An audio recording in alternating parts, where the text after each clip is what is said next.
ಗುರುಗಳೇ ನಮಸ್ಕಾರ.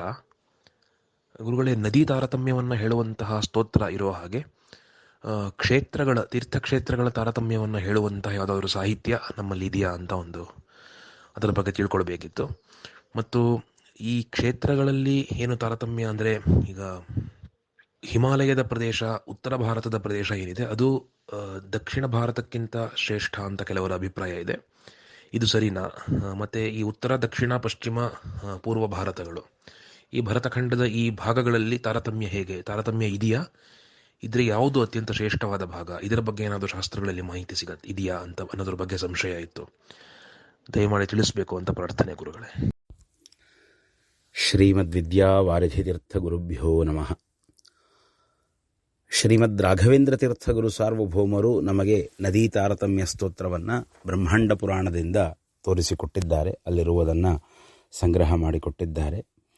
ಹಾಗೆ ಕ್ಷೇತ್ರ ತಾರತಮ್ಯ ಸ್ತೋತ್ರ ಅಂತ ನನ್ನ ಕಣ್ಣಿಗೆ ಕಂಡಿಲ್ಲ, ಆದರೆ ಅವಶ್ಯವಾಗಿ ಪುರಾಣಗಳಲ್ಲಿ ಇದ್ದೇ ಇರ್ತದೆ, ಸಂಶೋಧನೆ ಮಾಡಬೇಕು. ಕ್ಷೇತ್ರಗಳಲ್ಲಿ ತಾರತಮ್ಯ ಅಂತೂ ನಿಶ್ಚಿತ. ಸ್ವಯಂ ಶ್ರೀಮದಾಚಾರ್ಯರ ವಾಕ್ಯವಿದೆ, ಮಧ್ವವಿಜಯದಲ್ಲಿ ಆಚಾರ್ಯರ ವಾಕ್ಯವನ್ನು ಪಂಡಿತಾಚಾರ್ಯರು ಉಲ್ಲೇಖ ಮಾಡ್ತಾರೆ.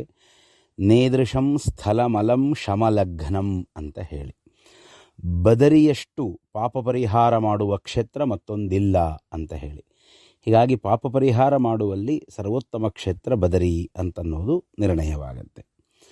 ಹಾಗೆ ಪುರಾಣಗಳಲ್ಲಿ ಇಂಥ ಕ್ಷೇತ್ರಗಳಿಗೆ ಇದು ಸಮವಾದದ್ದು, ಇಂಥ ಕ್ಷೇತ್ರಕ್ಕೆ ಹೋದರೆ ಕುರುಕ್ಷೇತ್ರಕ್ಕೆ ಹೋಗಿ ಬಂದಷ್ಟು ಫಲ, ಇಂಥ ಕ್ಷೇತ್ರದಲ್ಲಿ ಶ್ರಾದ್ದ ಮಾಡಿದರೆ ಇಂಥ ಕಡೆಯಲ್ಲಿ ಶ್ರಾದ್ದ ಮಾಡಿದಷ್ಟು ಫಲ, ಹೀಗೆಲ್ಲ ಉಲ್ಲೇಖ ದೊರೆಯುತ್ತದೆ.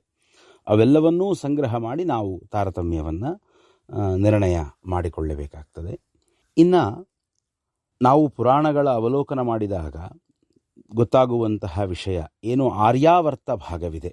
ಅಂದರೆ ಹಿಮಾಲಯ ಪರ್ವತದಿಂದ ಆರಂಭ ಮಾಡಿಕೊಂಡು ವಿಂಧ್ಯ ಪರ್ವತದವರೆಗಿನ ಭಾಗ, ಆ ಆರ್ಯಾವರ್ತ ಅದು ಭರತ ಭೂಮಂಡಲದಲ್ಲೇ ಶ್ರೇಷ್ಠವಾದಂತಹ ಭಾಗ. ಹಿಮಾಲಯ ಪರ್ವತ ಶ್ರೇಣಿಗಳಂತೂ ಸರಿಯೇ ಸರಿ, ಅಲ್ಲಿ ಸರ್ವಶ್ರೇಷ್ಠವಾದ ಭಗವಂತನ ಸನ್ನಿಧಾನವಿದೆ, ದೇವತೆಗಳ ಸನ್ನಿಧಾನವೂ ಇದೆ. ಇದರ ಜೊತೆಯಲ್ಲೇ ತಿಳಿಬೇಕಾದ ಇನ್ನೊಂದು ವಿಷಯ, ಒಂದೊಂದು ಕಾಲಕ್ಕೆ ಒಂದೊಂದು ರೀತಿಯ ಮಹತ್ವ ಬಂದೊದಗ್ತದೆ.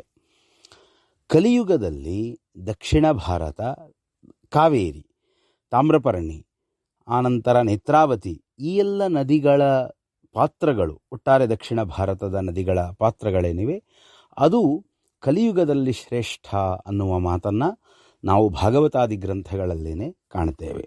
ಅದಕ್ಕೇನೆ ಕಾವೇರಿ ನದಿಯನ್ನು ದಕ್ಷಿಣ ಗಂಗೆ, ಕಲಿಗಂಗೆ ಅಂತ ಹೇಳಿ ಶಾಸ್ತ್ರದಲ್ಲಿ ವ್ಯವಹಾರ ಮಾಡುತ್ತಾರೆ.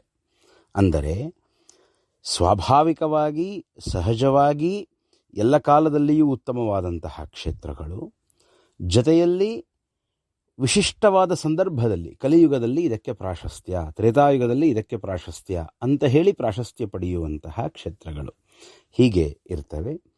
ಒಂದೊಂದು ಕ್ಷೇತ್ರದ ಬಗ್ಗೆಯೂ ಅಧ್ಯಯನ ಮಾಡ್ತಾ ಹೋದಾಗ, ಎಲ್ಲ ಕ್ಷೇತ್ರಗಳ ಅಧ್ಯಯನ ಮುಗಿದಾಗ ಆಗ ಇಂಥ ಕ್ಷೇತ್ರ ಈ ಫಲವನ್ನು ನೀಡುತ್ತದೆ ಅನ್ನುವ ನಿರ್ಣಯ ಯಾವಾಗ ಆಗ್ತದೆ, ತಾರತಮ್ಯವನ್ನು ನಾವಾಗ ಅರ್ಥ ಮಾಡಿಕೊಳ್ಳಬಹುದು.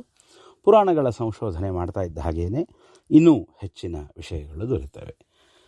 ಗುರುವಂತರ್ಗತ ಮಧ್ವಾಂತರ್ಗತ ಶ್ರೀಕೃಷ್ಣಾರ್ಪಣಮಸ್ತು.